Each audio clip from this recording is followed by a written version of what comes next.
જય જવાન, જય કિસાન, જય મુરલીધર। આજે તારીખ 31 તારીખ 1લો મહિનો અને 2025। હવે આપણે આજે વાત કરવાની છે માવઠાની। કે આપણે અગાઉ કીધું હતું કે ભાઈ એક માવઠું છે બીજા મહિનામાં 2 તારીખથી 5 તારીખ સુધીમાં। હવે એ માવઠાની વાત કરીએ મિત્રો, તો ખરેખર ક્યાંક ને ક્યાંક આપણે જેમ આગાહી કરી હતી એમ સારા ગુજરાતના આગાહીકારોએ આગાહી પણ કરેલી હતી। આપણે ટૂંકમાં આગોતરા ઈંધણ આપી છીએ કે આપણે કચ્છ ખાતરના હિસાબે આનું આગોતરું ઈંધણ આપેલું હતું। નજીકથી પણ આપણે વિડીયો બનાવ્યો હતો અને 20 દી પહેલાં પણ આપણે આની માહિતી આપી હતી। એમાં હવે ક્યાંક ને ક્યાંક ખરેખર આપણા ઉપર કુદરત મહેરબાન થયો એવું લાગે છે।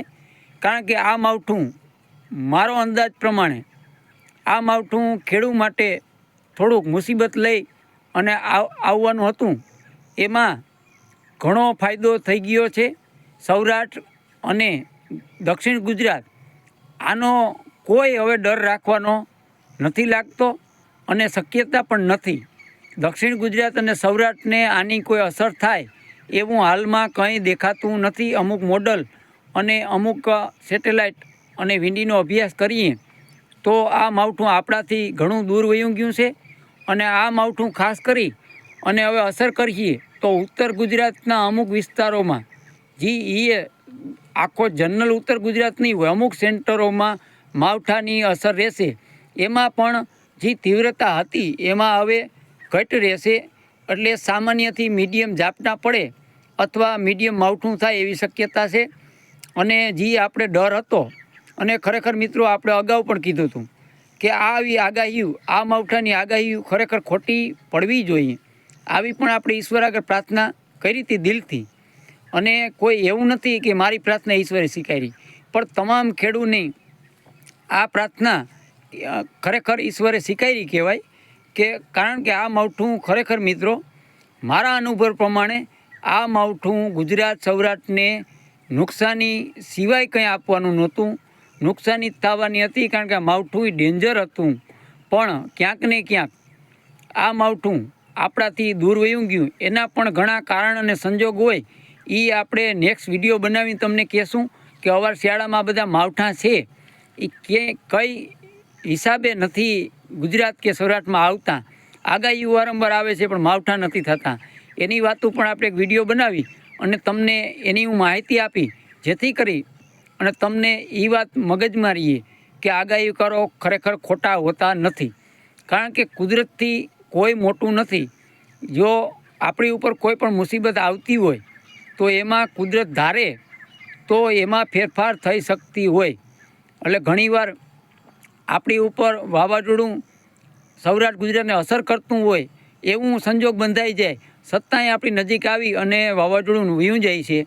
એના કારણે આ જ બધા હોય છે અને વાતાવરણ એવું માહોલ બની જાય કે એ આપણાથી દૂર ચાલ્યું જાય। જેમાં માવઠામાં ઘટના બની કે આ માવઠું સૌરાષ્ટ્ર ગુજરાતના તમામ વિસ્તારોમાં આમ જોઈએ તો લગભગ એરિયા કવર કરત, થોડા ઘણા એરિયા રહે આવો માહોલ હતો। અને એ પણ તમે સોશિયલ મીડિયામાં જોયું હશે કે માવઠાનો ડર બધેને હતો। એવી રીતે જ આ માવઠું હટી ગયું આપણી ઉપર, અને હવે ટૂંકમાં આપણે કંઈ તો કચ્છને પણ આનો ખતરો નથી, સૌરાષ્ટ્રને ખતરો નથી, દક્ષિણ ગુજરાતને ખતરો નથી, ઉત્તર ગુજરાતના અમુક વિસ્તારોમાં માવઠું થાય એવી શક્યતા છે। સામાન્યથી ઝાપટા ઝૂપટી અથવા છાટાછૂટી ઉત્તર ગુજરાતના અમુક વિસ્તારોમાં થશે, બાકી ક્યાંય માવઠાનો ભય કે ડર રાખવાની જરૂર નથી। હવે આપણે વાત કરીએ તો ઠાર ઝાકરની, તો ખરેખર મિત્રો આ 31 તારીખ છે। આ મીડિયમ ઠાર અને મીડિયમ ઝાકર આ 6 તારીખ સુધી, 5-6 તારીખ સુધી રહેશે।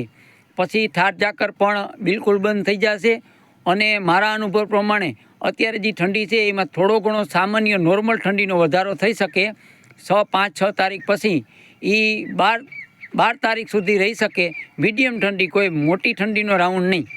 અને ધીરે ધીરે દિવસનું તાપમાન છે એ અત્યારે જે છે એમાં સામાન્ય નોર્મલ ઘટાડો આવે તો ભલે, પણ એમાં જાજો ફેરફાર નહીં થાય। અને આમ જોઈએ તો આ મીડિયમ ઠંડી છે એમાં પણ 15-16 તારીખ પછી ઘટાડો આવી જશે। સવાર સાંજની ઠંડી મીડિયમ છે એમાં પણ ઘટાડો આવી જશે।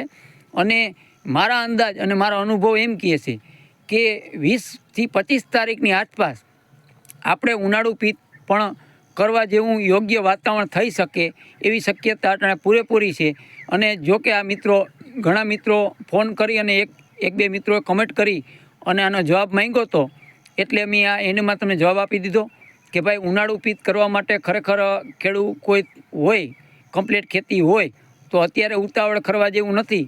કારણ કે વચમાં હજી આથી સામાન્ય નોર્મલ ઠંડીનો વધારો થોડોક થશે અને આ ઠંડી ધીરે ધીરે મારા અંદાજ પ્રમાણે 15-16 તારીખ સુધી મીડિયમ ઠંડી રહેશે અને 20થી 25 તારીખની આસપાસ ઉનાળુ પિત્ત કરવા જેવું વાતાવરણ થઈ જશે. અને મિત્રો અહીંયા આપણે વિડીયો પૂરો કરી અને એન્ડમાં મિત્રો એક તમને કહું છું કે જેટલો બને એટલો આ વિડીયોને શેર કરો અને લાઈક કરો અને નવા મિત્ર જોડાય એ આપણા વિડીયોને સબસ્ક્રાઈબર કરો. અને મારા સબસ્ક્રાઈબર કરતાં મારું ચેનલ ખુલશે, એમાં મારા જૂના વિડીયો જો જે મારે અગાઉથી જે માહિતીઓ આપેલી છે એમાં પણ નજર નાખો અને મારો વિડીયો પૂરો જો. જય જવાન, જય કિસાન, જય મુરલીધર.